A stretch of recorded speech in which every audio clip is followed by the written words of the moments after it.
Powered by MPB, this is Chalkboard Chat, an MPB education podcast. To hear this episode and more, visit education.mpbonline.org or download the MPB Public Media app to listen on your iPhone or Android device. Welcome to this episode of Chalkboard Chat, where we talk about all things education in Mississippi. I am your host, Dr. Tara Y. Wren. This episode is part of a series where I talk to state and community leaders about student groups they lead. Working with our teen population is of great interest to me and others because there is a realization that they are our next leaders. They will be responsible for taking care of our communities and taking care of us, quite frankly. We will depend on their leadership and knowledge of how to network, communicate, and simply get things done. So that is why these student groups are quite helpful in developing our young scholars to be productive, innovative, informed citizens. Today, I am talking to Jasmine Harvey, Student Engagement Specialist for Mississippi Public Broadcasting, about the MPB Student Council. Welcome, Jasmine, to Chalkboard Chat. Thank you for having me. I'm super excited to be here. Now, Jasmine, I know personally that you have done quite a bit of work with youth.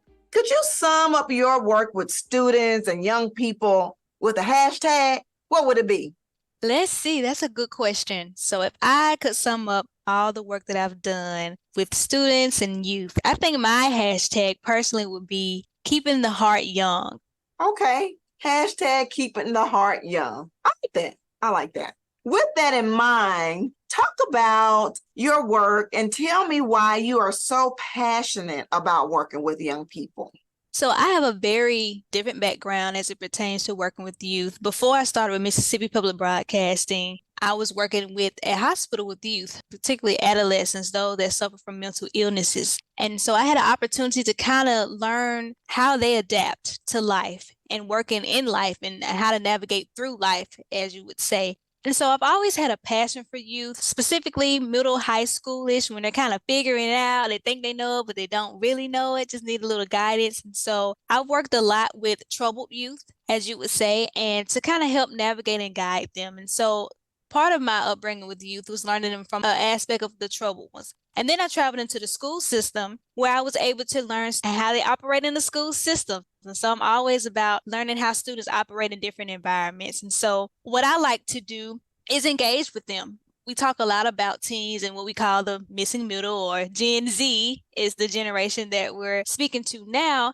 And it's a lot of stereotypes about them, a lot of misconceptions about them that you don't really know. And so these opportunities from the hospital to the school system and to MPB, where I'm now leading the MPB Student Council, have gave me the opportunity to learn a little bit more about Gen Z and to kind of figure out how they see the world and how I can be a part of their world and helping them to grow.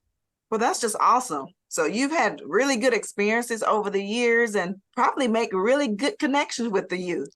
Yes. Yeah. So you mentioned the missing middle. Talk a little bit about what that means. So when we talk about the missing middle, specifically for public media terms, missing middle is that audience that's in between after you watch your Sesame Street. So let's talk about PBS. You know, we grew up pre-K all the way up to maybe 3, 4, 5, 6, and 7. Before you reach middle school, pretty much you're growing up off PBS. And then you matriculate on into middle and high school. And so, of course, we have our adults who watch news, who take in different type of media through news, through television. Well, the missing middle are those that they don't have a particular place to take in news, to take in information just in general. And so we consider the missing middle to be Gen Z, which is just a generation, your middle and your high school teens, because of course, after you watch Sesame Street and you get a little older, you don't really want to continue to watch it. And so we're trying to find a way where we can find that missing middle, what they enjoy doing. Mm-hmm. As we know, technology is like our new innovative way of doing a lot of things. And you hear teens talk about technology from social media and different ways that we use social media. And so it's figuring out what interests them as a missing middle, as well as how do we engage them to retrieve information, to use information, and then to tell about the information that they've learned. Gotcha. So the missing middle with MPB is that age between when they stop watching the PBS programs or when they really become undercover PBS children program watchers and when they become adults. Yes, because I will say some of them say they don't watch PBS anymore, but as soon as I name some characters, they highlight and smile and be super happy. So I think the missing middle, they still watch PBS, but it's kind of like they don't want anybody to know that they watch it. Yeah, because those PBS Kids programs, they can hook you in. So tell me about the MPB Student Council. What is it all about then? So what we wanted to do from a public media platform standpoint with the missing middle is to engage them in public media. One of the big things that we learned through research, we did a lot of research with the Jones Gans Cooney Center. And what the research talked about was how do we engage the next generation in public media? We know, as I mentioned, that there's a break off from PBS, there's a break off from news. A lot of our missing middle don't take in news through news on TV. They pretty much get it from their digital devices or social media. So what we wanted to do as a student council was to give them an opportunity to learn about public media, as well as be celebratory of their generation and who they are and what impacts them and what impacts their lives. This is going on 2 years for us, so we've been very, very successful. I'm super excited about that. So we bring students together across the state of Mississippi in the grades of 8th through 11th. And what we like to do is introduce them to public media, as well as provide them to hands-on training, get them involved in some civil engagement. We talk about democracy and their role in it, impact their voices, give them a voice, create leaders, storytellers, those who are going to run our next generation. We talk a lot about that the next generation is going to lead us, but how are they going to lead us if they don't have the information? And so this is what the Student Council does. It gives them an opportunity of service to learn, to grow, to lend their voices across the state to their peers and students, because of course we're only one entity. We can't reach everyone. So we want to create an opportunity where it's an ongoing program for students to come through, hopefully stay on with us, but if not, take on the information and pass it on to the next youth so that they know that their voices are impactful, not just in democracy, not just at school, but in the world as a whole. That's wonderful. So now you talk about the missing middle. So what grades can students be in to be a member of the MPB Student Council? So the grades that you can be in starts in middle school, 8th grade, and then all the way up to 11th grade, which is considered your junior year. Okay. So with MPB being the public media station, as you've mentioned, and Mississippi's PBS station, would you say that these students that come to you, they already know a lot about what MPB does in the state of Mississippi? Actually, surprisingly, no. And that's a good thing. I know that if you hear, you're like, what? They don't know about MPB? How are they going to join? Well, you got to think about what I said, the missing middle. So a lot of information that we have from a public media standpoint, they are very foreign too. And so that's a great opportunity for us also to build a partnership with them, to let them know what we have to offer. So most of them come in and say, I really don't know, or I watch PBS, or they'll have a certain thing that they know about it. But when they leave, that's the most precious thing to me, is when they leave, they learn and they grow and they get to see all that we do, not just in one bubble of just television, but all the different departments and divisions that are a part of MPB. That's very cool. So they get to learn about the news department, radio, what they do on radio and television, and in the education department as well. Yes, they do. And we try to expose them. We try to provide mentorship opportunities. And so one of the big things that we do that a lot of the students will say is their remarkable moment, that we get to bring them in. We'll have an in-person meeting. Right now, we've been meeting virtually due to the pandemic, as well as we have a lot of students that are 2 to 3 hours away. And so we can't really meet like we would want to, but we always try to get together at least twice in the year. And so we host an in-person meeting where they get to come in the building. So it's super excited. They get to get that one-on-one feel of MPB and all we have to offer. We take a tour around the building. We go to the different departments. We bring speakers in. We bring different people from the divisions in to just meet them and talk about what they do, and just to kind of give them that one-on-one real life feel of what we do. So they hear about what we do virtually all the time, but to see them in action and excited to tour the building and television and radio, and it's super exciting.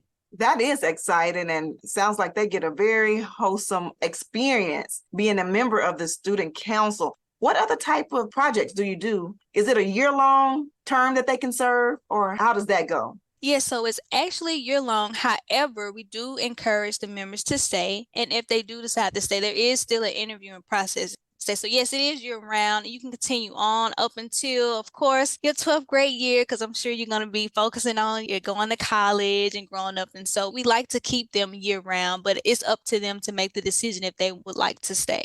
Right.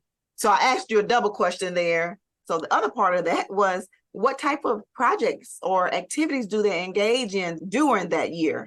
Okay, I'm glad you asked. So one of our big projects that we've been doing successfully for 2 years, and I'm super proud of it because of the growth, is we have our own MPB Student Council podcast. I know I'm super excited about it because, podcast was a thing that was on the rise for students. That's one of those platforms that we know for sure that students were semi listening to, but it was way higher in the range as it pertains to television. So they were taking in podcasts, but they weren't really watching TV. And so what better way to tell students, say, that you have a voice? You give them a voice and you let them talk about what they want to talk about. Well, not really what they want to talk about. So there's specific topics that we do go through and talk about that are important to them. And so we've highlighted a total of 10 or 12 episodes all together that we've done from each year. So we started this in 2021. And so now we're in 2023. And so we just continue to build off those episodes. And so that's one of the big projects that we get to lead that I think really adheres to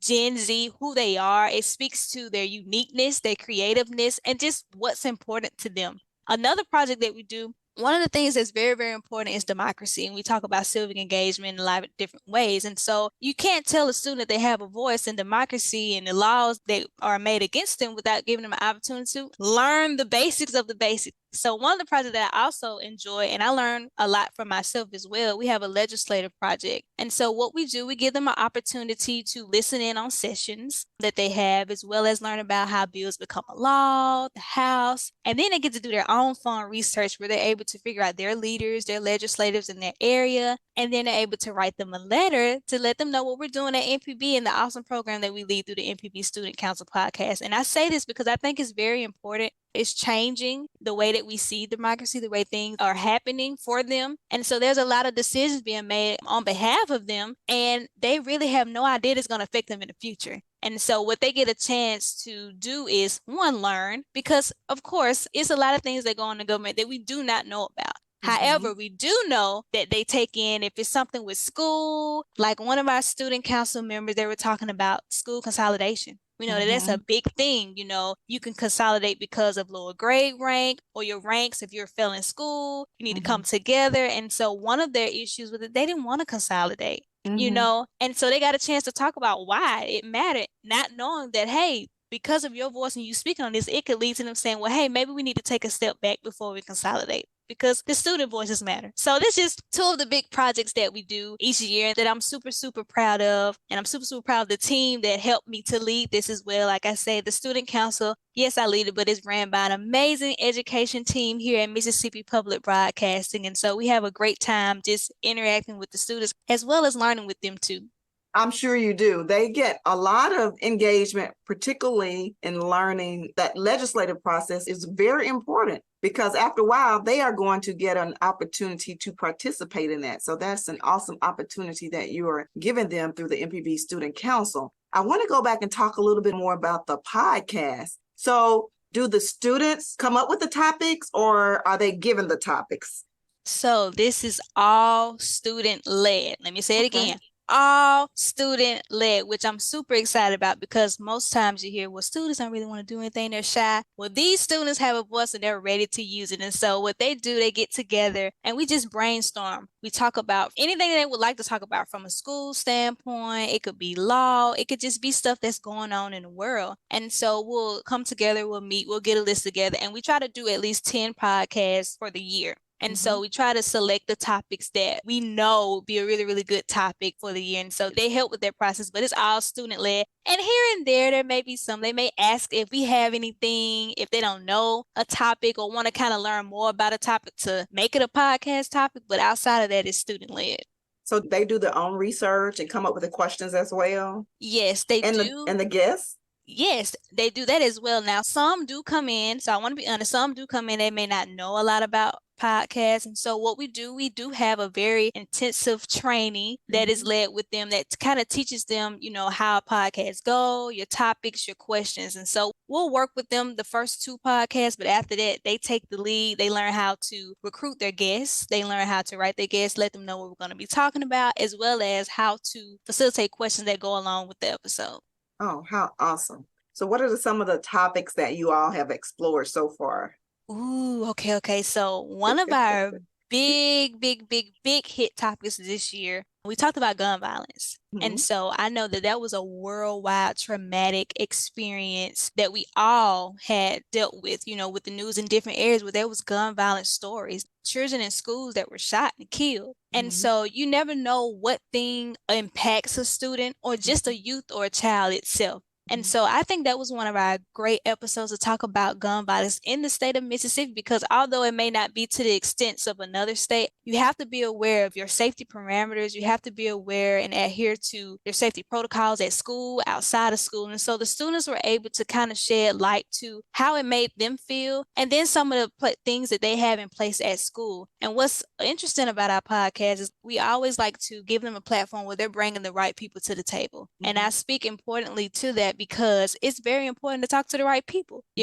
Youth have a voice, but we want to also make sure that we're connecting their voices to the right ear so that they can take it and provide it and use it and be impactful with the information that they share. And so we were able to bring on 2 guests. One was a school public safety teacher, and the other one served as a mental health counselor. And so we were able to kind of talk about some of these things, what safety parameters they should have. If you feel unsafe at school, what do you do? If it gets to the point where it's affecting you mentally, who should you talk to and how should you talk about it? And so it was just a really, really great episode to listen to the students and how they say they don't intake news, but they really do, just in different forms and different ways, and just to kind of discuss how they were impacted and what things they think they should be implemented to make it better as it pertains to law. They mentioned that the age limit for owning a gun should be higher, and that may help decrease some of the violence in their communities in their area. So it was a really, really great topic to talk about gun violence, which is something prevalently new and relevant to a lot of people across the states.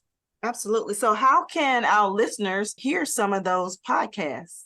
Yes, you can visit our website. So we have our education.mpbonline.org is our website, and you can go there and you will look for the Student Council tab, and there you will find a podcast, and you will click on it, and there's a list of all the episodes. So you don't even have to go too many clicks, just one click, you're there on the MPB Student Council page. There's a taskbar that lists all our episodes. You can just hit play, and it'll keep rolling for you until you get to the last episode. Okay. So Jasmine, tell me, how impactful would you say the Student Council has been for students? The MPB Student Council has been very big emphasis on very impactful to the students. And I don't say this just because I lead it. I say this because of the feedback. We get students from across the state, and to be honest, we don't know what they know, what they don't know, what they want to learn. And so this gives us an opportunity to meet them exactly where they are and lead them to where they want to be. It helps us to build a partnership, a trusting partnership with them where they can help us as well. We talk about that they're the future generation. Well, we have the first intake to students, what they want in life, what they don't want in life, what opinions they have about life and laws and just anything in the world. And so we get that first one-on-one interaction with them. And I think it's very important because outside of school and any other thing that they may be a part of, you want students to be a part of something where they know they're important. Like they know that they're impacting their communities. They know they're impacting their schools, as well as themselves. We get to meet them where they are just as a teenager, just as a young adult. And so we're able to talk to them about things that they may not feel comfortable talking to their parents about. Or we have had situations like one of our podcast episodes was talking about the parent divide and how to talk to them about certain topics. We're able to do that because we're very intentional about them. And so this gives us an opportunity to not only serve them, but to be service to them as well, to learn them, to help them in areas that they may lack. We do a lot of training, social skill training, leadership trainings with them. And just the feedback that I get each year that we have students like, wow, I'm soaring. I didn't know this. I wanted to enhance my public speaking. I wanted to enhance my presentation skills. I wanted to become a leader, or I just wanted to learn how to do a podcast. And it's just like something sparks in them every time. And so each year, each group that we have, is always different, but it's always growth. You want to have something that provides growth. And the Student Council has absolutely did that. And another thing that sets aside us and what we do and why it's so impactful is because they come back. We had our group, we called them the inaugural 8, and 4 of them returned back. And so each year it just keep building and keep building and keep building. And you know what that says, Dr. Wren? It says, we believe in you. We believe in this plan. We trust you with where we want to go, and that you can lead and guide us there. And that's a very important part to doing anything with students, is being intentional and passionate. And that's what the MPB Student Council is for them. Wow. Well, I am sure that the students feel that, and that's why they are comfortable enough to have those conversations and to open up with you and the leaders there at MPB. Give me a success story of one of the students.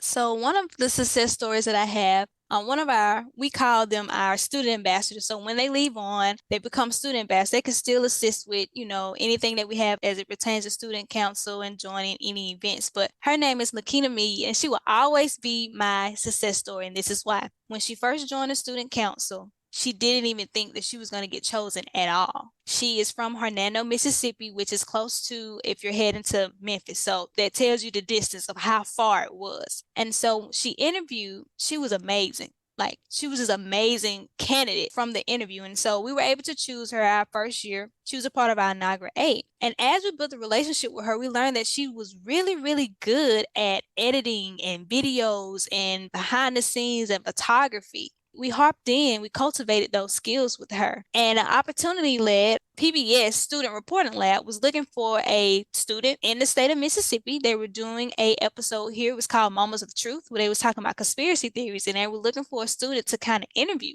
And so guess who they reached out to? MPB, McKenna Mead at MPB. And so we made that connection, and they were looking for a student that could, possibly interview. Well, of course, McKenna was perfect. Like I said, from her beginning of her interview here with the Student Council, she just had a spark to her. And so it means a lot when you find that spark in a student and then you continue to light the fire. Like, she loves doing interviews. She loves doing behind the scenes. And so that's kind of one of my successful stories, and how impactful MPB Student Council is as well, is because when you can cultivate a student and you believe in them, they believe in themselves. And so she was able to lead an awesome interview. You can find it on PBS NewsHour Student Reporting Lab. It's called Moments of Truth. And she was able to interview, and on set, she was like a natural. Like, they were like, where did she come? They was even trying to take her from me. They wanted to offer her a position. I was like, no, you can't take McKenna. But I was super, super excited for her to have this opportunity, because she always said, I'm just a small girl from a small town. I didn't think I was going to get chosen. And here it is now. She was chosen for this. And not only was she chosen to interview, she ended up landing a YouTube job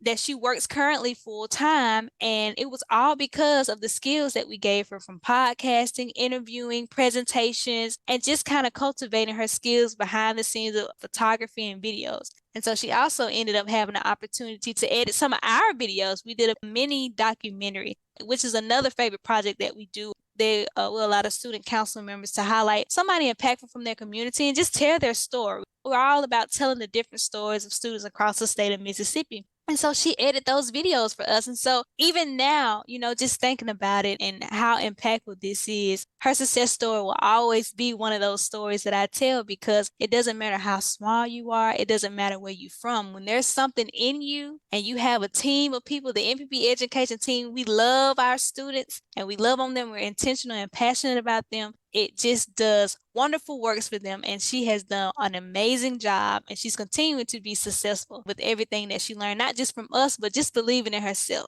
What an awesome story. And as I understand it, her work on that particular project ended up being on national television on a PBS NewsHour. Yes, and I want to add, Dr. Wren, this is the first ever for us in Mississippi Public Broadcast to be connected to PBS News app. So that's how big it was. It blew up on TV and it represented Mississippi. You know, I'm all for Mississippi, the heart of Mississippi, and Absolutely. and learning about everything in Mississippi. And so she was able to do that for us. And so that helped us a lot. Absolutely. But this is so exciting. You're so excited about it. And that's what our students need. They need leaders who are excited about helping them. And I hear that in you. Tell me about the application process. How can a student become a member of the MPB Student Council?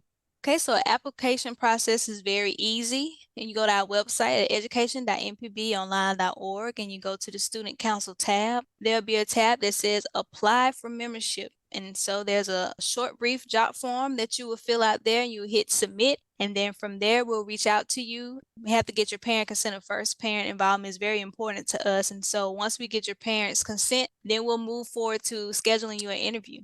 Cool. So before we end, tell me one favorite moment that you've had with the Student Council. Let's see, one favorite. So many. Can't put a number on so many. My favorite moment with the Student Council, I would have to say, is when we have our in-person meeting. A lot of the students you don't really get to see. And so just as much as they're amazed to see us in person, we're just as amazed to see them in person. And you get to see like, oh, I thought you was taller. Or a lot of them say, oh, I thought you were taller. I'm actually the shortest. Actually, this bunch, I'm actually the shortest. You would think I was one of the student council members. But to see their faces light up, not just to see us, but to see each other. And that's another big thing with the MPB Student Council that's so impactful is that we're bringing students together that they would never have the opportunity to meet each other. And so just to have that opportunity to be in the midst of students from across the state of Mississippi and all their uniqueness and creativeness and how their faces just glow up when they see each other and how happy they are, that will always be my favorite memory of the MPB Student Council because it also just lets me know we're on the right track.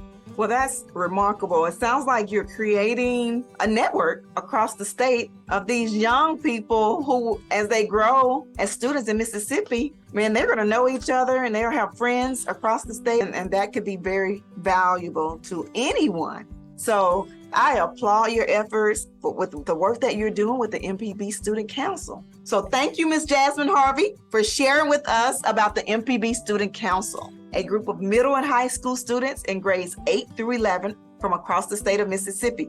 Students have to be nominated by an adult or they can submit an application for themselves. As a member, they receive hands-on career training, civic engagement opportunities, increase social and media literacy skills, and lend their voices to Mississippi's progress through their student podcast. If you'd like to be a part of the MPB Student Council, learn more at education.mpbonline.org. Class is now dismissed. You've been listening to Chalkboard Chat, an MPB education podcast. To hear this episode and more, visit education.mpbonline.org or download the MPB Public Media app to listen on your iPhone or Android device. This podcast is hosted with love by ACAST. Thank you for tuning in. Before you go, please be sure to leave a positive review for Chalkboard Chat and subscribe to be the first to know when a new episode releases. See you next time.